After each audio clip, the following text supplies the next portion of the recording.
नमस्कार। आज हम बीए पार्ट थर्ड के इकोनॉमिक्स विषय में पेपर सेकंड गणितीय अर्थशास्त्र मैथमेटिकल इकोनॉमिक्स में क्षतिपूर्वक मांग फलन के ऊपर विचार करेंगे। इसके पूर्व के वीडियो में हमने सामान्य मांग फलन या ऑर्डर डिमांड फंक्शन के बारे में बात की थी और वहाँ पाया था कि सामान्य मांग फलन वस्तु स्वयं की कीमत व आय का उपभोक्ता आय का फलन होता है। क्षतिपूर्वक मांग फलन या कंपनसेटेड डिमांड फंक्शन, जिसे हिक्स का डिमांड फंक्शन भी कहते हैं,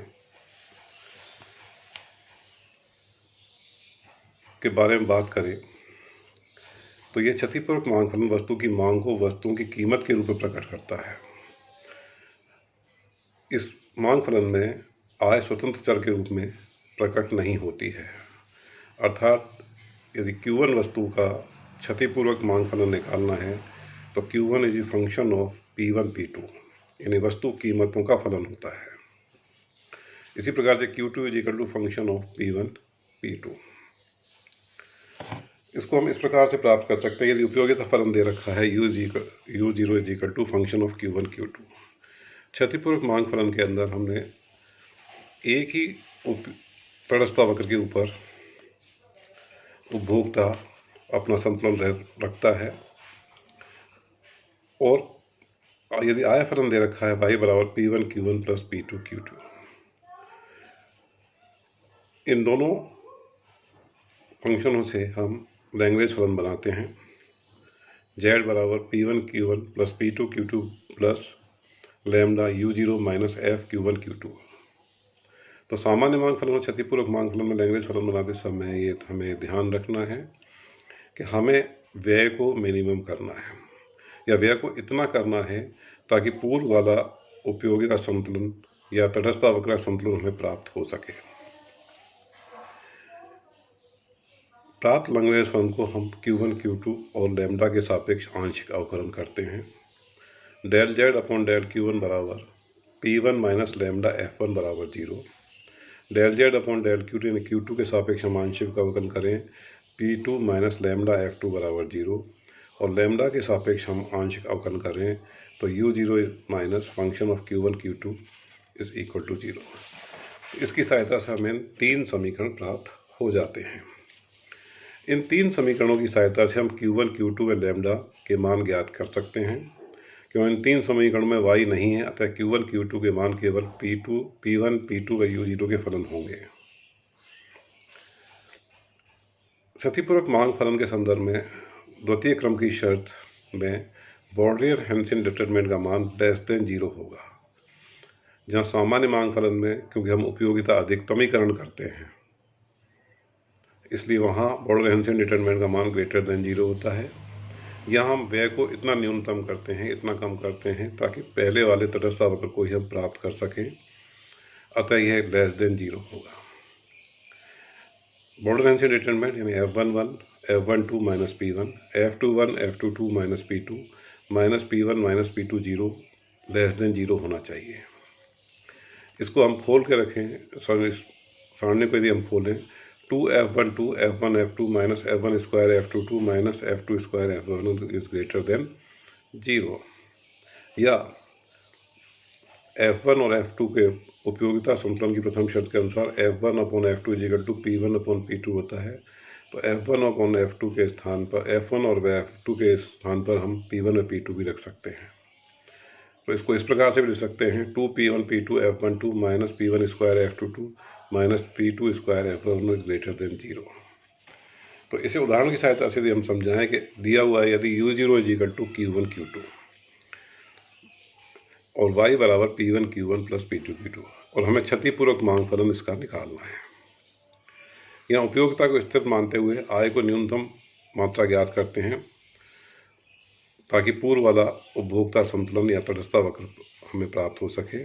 तो लैग्रेंज फलन बनाने पर z बराबर P1 Q1 plus P2 Q2 plus lambda U0 minus Q1 Q2। इस लैग्रेंज फलन का हम Q1 Q2 और लैम्डा के सापेक्ष आंशिक अवकलन करते हैं।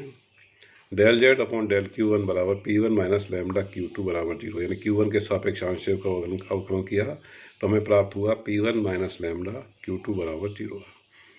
Q2 के सापेक्ष आंशिक अवकलन करने पर Q2 के सापेक्ष जब हम आंशिक अवकलन कर रहे हैं तो P2 माइनस लैम्डा Q1 बराबर 0, और लैम्डा के सापेक्ष यदि आंशिक अवकलन कर रहे हैं तो U0 माइनस Q1 Q2 बराबर 0। समीकरण 1 व 2 से, यानी समीकरण 1 में यदि हम 2 का भाग दें तो हमें उपभोक्ता समतुल्य की शर्त प्राप्त हो जाती है। प्रथम शर्त P1 upon P2 is equal to lambda Q2 upon lambda Q1 या P1 V2 बराबर Q2 अपॉन Q1। इसको हम इस प्रकार से लिख सकते हैं P1 Q1 बराबर P2 Q2। यहाँ इस समीकरण से हम Q2 का मान ज्ञात कर लेते हैं तो Q2 बराबर हो गया P1 Q1 1 बटे P2। इस Q2 के प्राप्त मान को समीकरण 3 में रख देते हैं तो U0 माइनस Q1, Q2 के स्थान पर हमने लिख दिया P1 Q1 अपॉन P2 बराबर 0, या U0 is equal to P1 Q1 square upon P2, या Q1 स्क्वायर बराबर U0 P2 अपॉन P1, या Q1 बराबर under root U0 P2 upon P1। ये कंपनसेटेड डिमांड फंक्शन है फॉर Q1 वस्तु के लिए। इसी प्रकार से कंपनसेटेड डिमांड फंक्शन या क्षतिपूरक मांग फलन Q2 के लिए होगा Q2 बराबर under root U0 P1 upon P2। द्वितीय क्रम की शर्त ज्ञात करते हैं तो F11 निकालते हैं, यानी प्राप्त प्रथम समीकरण का दोबारा से Q1 के सापेक्ष आंशिक का अवकलन करते हैं तो हमें 0 प्राप्त होता है क्योंकि इसके अंदर Q1 की टर्म नहीं है। F12 हम ज्ञात करते हैं तो माइनस लैम्डा होता है, और F22 ज्ञात करते हैं तो यानी Q2 के सापेक्ष जो हमने प्राप्त किया है समीकरण दूसरा आंशिक अवकलन, उसको दोबारा Q2 के सापेक्ष आंशिक अवकलन करते हैं तो वो भी 0 प्राप्त होता है। इन प्राप्त मानों को हम बॉर्डर हेंसन डिटरमिनेंट के अंदर रख देते हैं। F11 के स्थान पर 0, F12 के स्थान पर minus lambda minus P1, F21 के स्थान पर माइनस लैम्डा, F22 के स्थान पर 0 minus P2 minus P1 P2 0। इस सारणी को हम खोलते हैं माइनस माइनस लैम्डा, यानी प्रथम पंक्ति और द्वितीय स्तंभ को हटा देते हैं तो हमारे पास बचता है minus lambda minus P2 minus P1 और 0। माइनस P1 यानी प्रथम पंक्ति और तृतीय स्तंभ को हटाने पर minus P1 minus lambda 0 minus P1 minus P2। इन सारणी को हम खोलें तो minus minus lambda is equal to lambda हो जाएगा।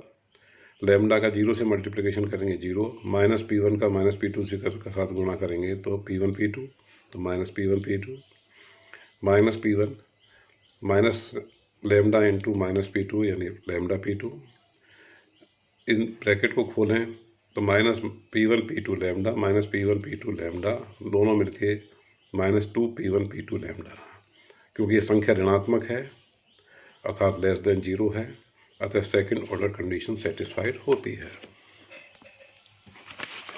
क्षतिपूरक मांग फलन की विशेषताएं क्या है?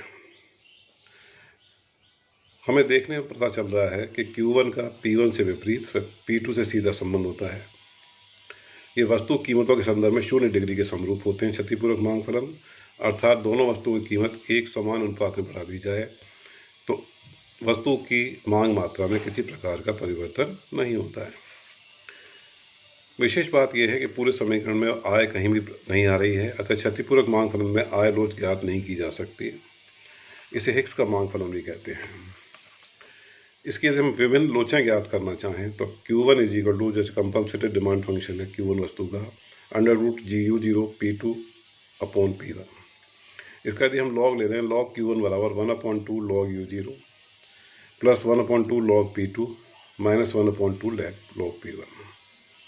वस्तु स्वयं की कीमत नोच E11 del log Q1 upon del log P1 बराबर हो गई माइनस 1/2, क्योंकि 1/2 लॉग U0 ये भी कांस्टेंट है 0 हो गया, 1/2 लॉग P2 ये भी कांस्टेंट है 0 हो गया। सिर्फ P1 में परिवर्तन है क्योंकि आंशिक अवकलन है। इसी प्रकार से E12 ज्ञात करें तो del log Q1 upon del log P2, तो ये मान प्राप्त हुआ 1/2, यानी इसे E12 जिसे क्रॉस इलास्टिसिटी भी कहते हैं, तिरछी लोच भी कहते हैं।